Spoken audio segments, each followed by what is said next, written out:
কলিজা রে, কলিজা।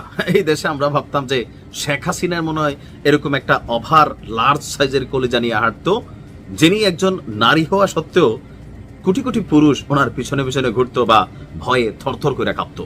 আজকে আমি আমাদের বৈষম্য বিরোধী ছাত্র আন্দোলনের সাবেক কেন্দ্রীয় সমন্বয়ক এবং মুখপাত্র উমামা ফাতেমারা দেখা এমনটাই মনে হচ্ছে। ভাবা যায় সাবেক বৈষম্য বিরোধী আন্দোলনের নেত্রী সমন্বয়ক তিনি আজকে যেই চ্যালেঞ্জ দিয়েছেন গোটা বিএনপির জন্য, এটা একটা অস্তিত্ব রক্ষার লড়াই হিসেবে আসছে।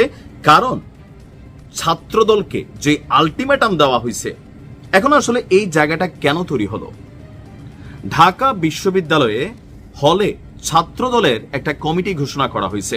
সেই কমিটিটা হচ্ছে আহ্বায়ক কমিটি। তো সেই আহ্বায়ক কমিটি ঘোষণাকে জুলাই অভ্যুত্থানের সঙ্গে বেইমানি আখ্যা দিয়েছেন এই নেত্রী। সামাজিক যোগাযোগ মাধ্যম